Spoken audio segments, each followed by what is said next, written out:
Et c'est parti pour les épreuves écrites du CEP BP 2022. Le temps a été donné à Ouagadougou et dans le reste du pays. Les échos du démarrage des examens dans quelques provinces à suivre dans cette édition. Une journée d'andragogie à Legmoin dans la région du sud-ouest. Les leçons portent sur le régime foncier rural et le code minier. Quoi de plus normal pour les habitants d'une localité qui va bientôt abriter une mine industrielle. Prévenir les conflits, c'est l'objectif de la délégation spéciale de la commune de Legmoin. Madame, Monsieur, bonsoir et bienvenue. Certificat d'études primaires CEP 2022, les épreuves écrites ont démarré ce matin sur l'ensemble du territoire. Dans la région du sud-ouest, plus de 18 000 candidats convoitent ce premier diplôme scolaire. Ce matin, le ministre de l'Administration territoriale, de la décentralisation et de la sécurité s'est rendu à l'école Tielkan A de Gawa pour encourager les différents acteurs, Issia Kazabré et Lambert Soma. Il est 6h50 à l'école primaire publique Tielkan A de Gawa. Les surveillants et les acteurs impliqués dans l'organisation du CEP sont en place. Distribution des fiches de composition, consignes de remplissage et autres conseils. Tout est fin prêt pour le bon déroulement de l'examen. Nous avons au départ 245 inscrits. Et au CEP-EG, il y avait 228 candidats. CEP-CL 17.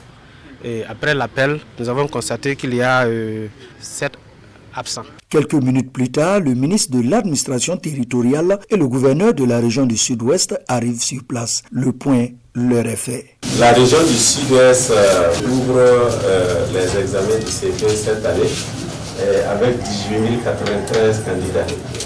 Ils vont composer dans 373 salles de classe. Cela mobilisera environ 922 surveillants et 962 correcteurs. Avant le début des épreuves, des conseils pratiques sont donnés aux élèves. Ne paniquez pas, parce que ce que vous allez voir tout de suite, c'est ce que vous avez l'habitude de traiter en classe. Vous allez trouver même que certains sujets vont paraître plus faciles même que ce que vous avez l'habitude de faire. À 7h30, le coup de sifflet donne le top de départ de l'examen du CEP session 2022.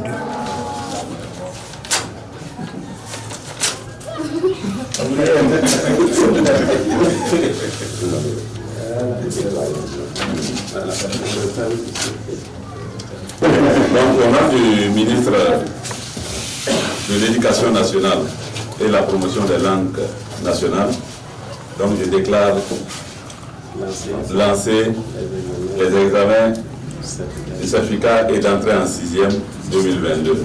Bonne chance à tous. 18 093 candidats sont inscrits pour le CEP dans la région du Sud-Ouest. Les premiers résultats sont attendus à partir du 21 juin. Dans la région de la boucle du Moun, plus de 35 000 candidats prennent part à l'examen du CEP. Le lancement officiel des épreuves s'est déroulé à l'école primaire publique Centre A de Dédougou. Le film de la cérémonie, c'est avec Nabaïda Dabiri, Akani, Pauline Bikaba.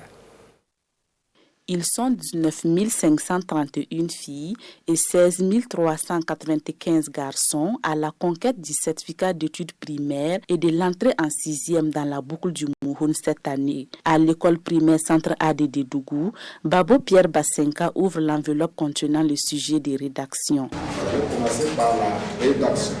Il faut bien construire vos phrases. Sujet, verbe, complément. Bien écrire. Et puis il faut bien écrire pour que l'enseignant ne soit pas fâché contre votre populaire. Il faut écrire pour que ça soit lisible. C'est important. La présentation, quand elle prend la copie, c'est peut-être bien écrit là. Lui-même, il est content. Ok.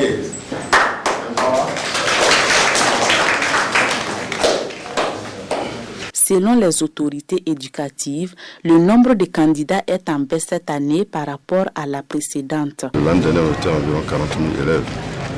Cela s'explique justement, comme vous pouvez bien le deviner, par la question sécuritaire qui a fait que il y a plusieurs écoles qui ont été affectées. Et du coup, ça a empêché des milliers d'élèves de pouvoir poursuivre leur scolarité.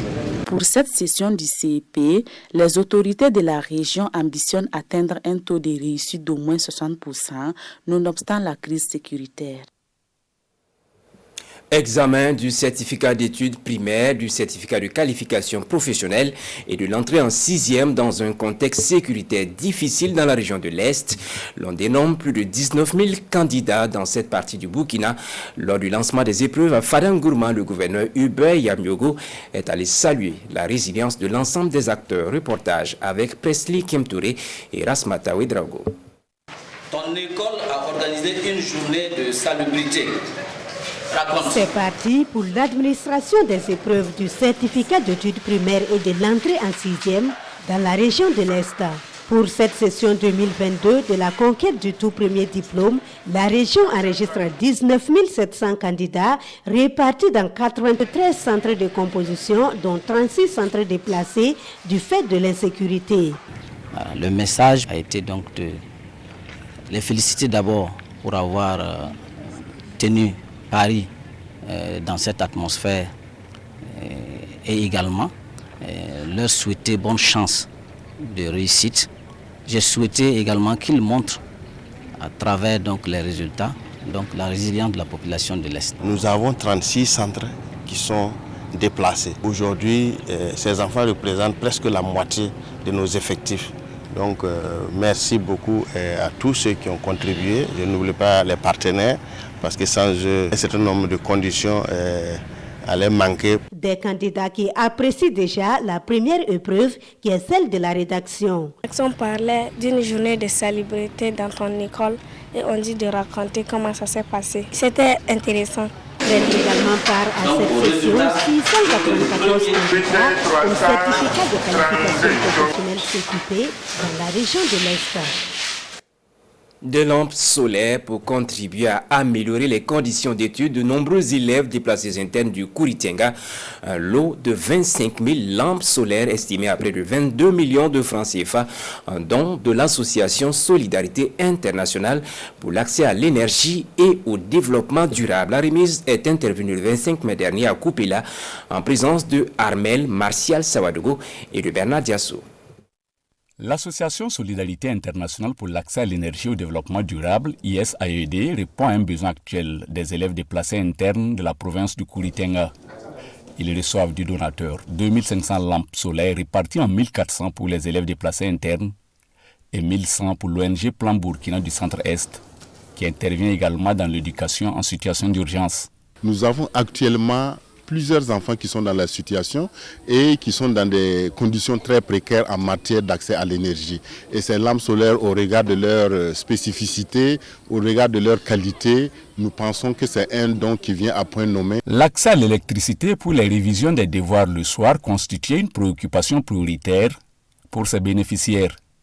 À ce jour, la province du Kouritenga compte 1594 élèves déplacés internes, dont 800 filles réparties dans 184 écoles dites d'accueil. Ce matin, on nous a offert des lampes solaires pour pouvoir étudier le soir à la maison. Nous disons merci aux donateurs. L'ISAED, qui n'est pas sa première, compte poursuivre son accompagnement et ses efforts en faveur de l'amélioration des conditions de vie et d'études des élèves en général et des élèves déplacés internes en particulier. Quand nous regardons, ces lampes solaires permettent aujourd'hui d'éviter le taux de CO2 évité de près de 60 000 tonnes. Et aujourd'hui, ça fait plus de 18 millions de piles qui n'ont pas été jetées dans l'environnement. Ça permet d'économiser énormément. Selon l'association Solidarité Internationale pour l'accès à l'énergie et au développement durable, elle a pu mobiliser 5040 lampes solaires pour le Burkina. Et pour la présente remise, le coût global des 2500 lampes solaires est estimé à près de 22 millions de francs CFA. Au centre d'éveil et d'éducation préscolaire publique du secteur 6 de Fadangourma, la période des vacances est ouverte depuis le 28 mai. La clôture des activités est marquée d'une ambiance festive que nous relatent Amidou Lankwande, Joël Tendambiga et Aruna Mare. Voici la solution. Tout simplement pardonner sans hésiter. Un taux de réussite de 96% pour cette année scolaire. Le tout nouveau centre d'éveil et d'éducation préscolaire du secteur 6 de Fadangourma enregistre une bonne performance saluée par tous les acteurs. Le centre abrite plus de 130 pensionnaires répartis dans 3 sections. On a chanté, écrit, compté, apprendre à passer sur la route. Je regarde à gauche et à droite. S'il n'y a pas de voiture, moto ou un camion, et puis je passe. Au centre d'éveil et d'éducation préscolaire, le programme est riche et diversifié selon les encadreurs. Un atout qui participe à l'éducation des tout-petits. Il y a des activités à dominance d'éveil, des créations, de motricité et des activités à dominance sociale. Nous leur demandons vraiment de continuer donc d'avoir un comportement de sagesse, de discipline, de respect des parents et des encadreurs. Et nous demandons également aux encadreurs de redoubler d'efforts donc, pour la suite donc, de l'encadrement de ces enfants pour leur éducation. Le centre a vu le jour en octobre dernier et les difficultés ne manquent pas. Il s'agit notamment des problèmes liés au manque d'électricité, à l'insuffisance du personnel et du matériel didactique. Pour donner à ce centre la place qu'il faut, la communauté éducative veut se donner la main afin d'amoindrir ces difficultés la rentrée prochaine.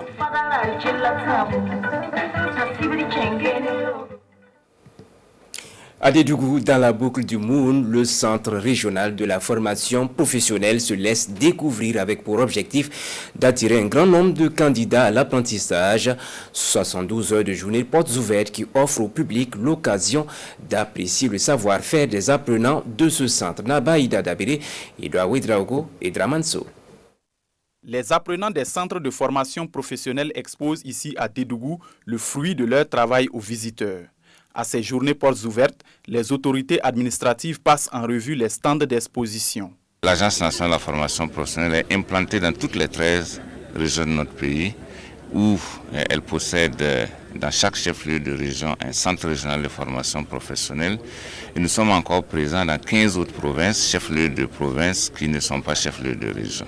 Donc l'ambition du gouvernement étant à terme de faire en sorte que chaque province puisse disposer d'un centre de formation professionnelle avec des filières qui répondent aux potentialités des différentes localités. Ces filières sont entre autres le génie civil, l'électricité, la mécanique, l'informatique et les arts du spectacle. L'un des objectifs visés par ces journées portes ouvertes pour permettre aux populations de Dédougou de découvrir ces centres-là et de savoir qu'il y a de la formation et de la bonne formation qui est donnée aux jeunes pour les inciter à également inscrire les jeunes dans ces formations-là. À ces journées portes ouvertes, l'Agence nationale de la formation professionnelle offre des kits d'installation aux meilleurs apprenants. Posons à présent nos valises à Legmoy dans la région du sud-ouest. Bientôt une mine industrielle dans la localité au profit donc de la population. Une journée d'appropriation du régime foncier rural et du code minier est initiée. Une démarche pour prévenir les éventuels conflits. Elle est portée par la délégation spéciale de la commune de Legmoy, Kassoum Tony et Lambert Soma. Les textes portant régime foncier rural et le code minier sont expliqués aux populations de la commune rurale de Legmoy. Le code minier que nous avons actuellement date de 2015. Ce code contient des innovations que le code de 2003 ne contenait pas. Il y a en tout cas des dispositions très intéressantes au profit des communautés. Notamment, vous avez connaissance du fonds minier de développement local qui a été créé grâce à ce code et qui permet aux collectivités territoriales de disposer suffisamment de fonds pour en tout cas investir au profit des communautés. Les crises liées au foncier rural et à l'exploitation des ressources minières engendrent des conflits récurrents entre les différents acteurs. C'est pourquoi la délégation spéciale de la commune de Legmoy organise cette journée d'appropriation des textes. Le 21 décembre 2021, l'ordre public a été troublé. Il y a eu un incident qui a occasionné une perte en vie humaine, 2 blessés et des destructions de matériel appartenant à la société Salma International SARL.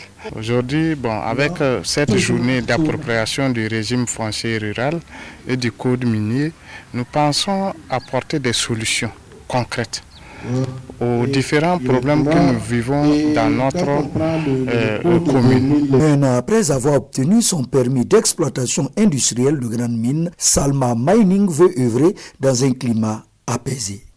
Étant donné que nous venons sur le territoire de quelqu'un, il faut travailler à assainir le climat entre la mine et son environnement. Nous avons pensé que c'est intéressant de sensibiliser toute personne qui est impliquée de près ou de loin dans cette exploitation-là. Après plusieurs heures d'échange, c'est un motif de satisfaction qui se dégage. Ce que je retiens, c'est d'abord une satisfaction du fait que, effectivement, l'information sur l'existence de la loi et son contenu soit portée à un niveau communal pour permettre donc aux populations qui viennent des villages de comprendre qu'il y a une loi qui réglemente l'ensemble des activités liées au foncier rural. Ça, c'est important. Deuxième des choses, qu'est-ce que la loi prévoit pour arbitrer les différents intérêts? Parce qu'on a plusieurs acteurs sur le terrain. Les populations espèrent que l'ouverture de la mine ne viendra pas porter un coup aux valeurs sociales et morales qui régissent la commune de Legmoy. Et c'est la fin de cette édition. Merci de l'avoir suivi. L'édition de 20h vous sera présentée par Ruth Bini Ouattara. Bonne suite de programmes sur la RTV.